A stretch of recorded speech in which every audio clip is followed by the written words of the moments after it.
بسم اللہ الرحمن الرحیم الصلاۃ والسلام علیکہ یا سیدی یا رسول اللہ وعلی آلہ و صحابہ یا سیدی یا خاتم النبیین۔ محترم دوستو، یہ ہمارے وقار بھائی ہیں لاہور سے، اور یہ جناب کل کوئی کانفرنس ہوئی ہے، بلکہ یہ ڈیٹ انہوں نے لکھی ہوئی ہے، تو یہ پتہ وغیرہ بھی بتا رہے ہیں، لاہور گارڈن ٹاؤن ہے شاید۔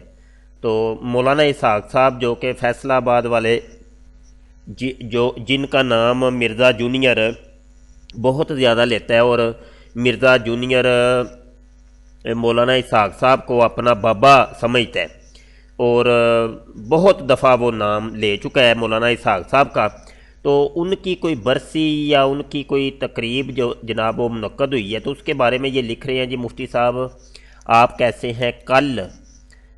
کل بروز اتوار کو الرحمان گارڈن لاہور میں ایک بڑے عالم دین مولانا اسحاق صاحب کی یاد میں ایک تقریب منعقد ہوئی، میں بھی شامل ہوا۔ جلد ہی میں نے محسوس کیا کہ مقررین مولانا کا نام استعمال کر کے مرزا جونیئر جیلمی کو پروموٹ کر رہے ہیں۔ پھر پتہ چلا کہ مرزا جونیئر کو بھی بلایا گیا تھا، وہ سیکیورٹی کی وجہ سے نہیں آیا۔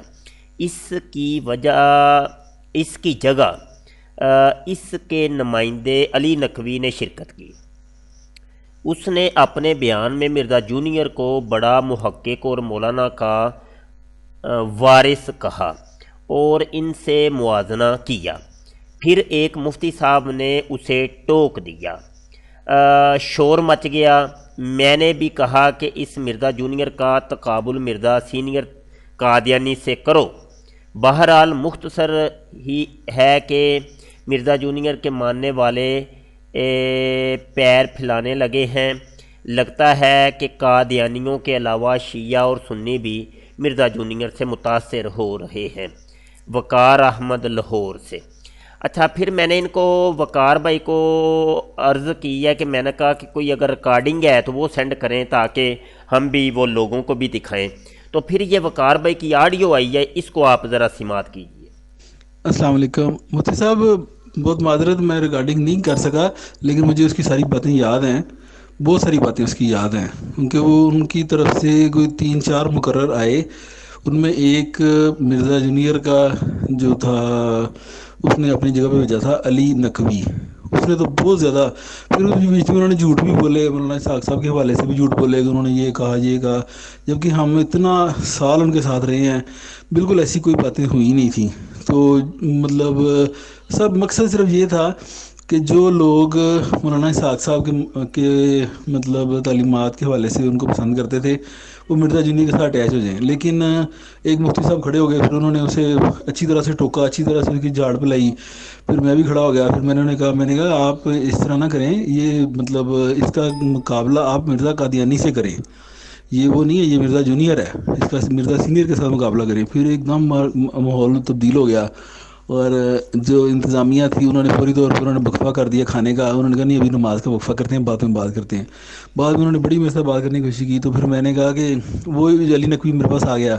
پھر میں نے اسے کہا کہ دیکھ، یہ کہتا ہے یہ ادھر جیلم آ جائیں، وہاں آ کے ان سے باتیں کریں۔ میں نے کہا وہ جیلم میں ملتا ہی نہیں ہے، اور وہ وہاں پہ رہتا بھی نہیں ہے، وہ تو صرف درس کے لیے آتا ہے۔ تو دوسرے، میں نے کہا اگر بات ہی کرنی ہے، میرے پاس بھی نمبر ہے جیلمی کا، تو میں نے کہا اگر بات ہی کرنی ہے تو وہ مفتی مبشر صاحب سے کیوں نہیں بات کرتا؟ تو وہ کہتا جی وہ تو اس طرح ہے کہ وہ اپنا مناظرے والے نہیں ہیں، مناظرہ نہیں کرتے۔ تو اس طرح کر کے پھر میں نے کہا ایک سادہ سا میرا ایک ہی سوال ہے، صرف ایک سوال کا جواب دے دو کہ آپ قادیانیوں کو کافر سمجھتے ہو کہ نہیں؟ میں نے انتظامیہ کے بعد جو صدر تھا اس کو بھی کہا، علی نقوی کو بھی کہا، دونوں نے مجھے کہا ہاں ہم اس کو کافر ہی سمجھتے ہیں۔ تو پھر میں نے کہا کہ یہ ان کے حق میں، ان کی سپورٹ پہ بات کرتا ہے، تو آپ اس سے آپ پوچھیں، اسے جواب لے کے آئیں۔ وہ جس نے جواب دیا، میں نے کہا اس نے جواب صحیح نہیں دیا، اس نے ساری بات ڈال دی اس کے اوپر، جاوید گامدی کے اوپر، اور جاوید گامدی میں ہوا میں تیر چلائے ہیں، اس نے بھی کوئی دلیل نہیں دی، وہ بھی بھاگا ہوا ہے، انگلینڈ گیا ہوا ہے۔ میں نے کہا اگر آپ واقعی صحیح مسلمان ہیں تو آپ کم از کم اس سے قادیانی کو، لیکن میں نے یہ نوٹ کیا ہے کہ مرزا جیلوی نے جو اتنے سال محنت کی ہے نا، اس نے لوگوں کا جو اپنے اس کے پیروکار ہیں ان کا دل قادیانیوں کے حوالے سے تھوڑا سا اس نے سافٹ کر دیا ہے، وہ تھوڑا سا سافٹ کارنر آپ قادیانیوں کے حوالے سے رکھتے ہیں،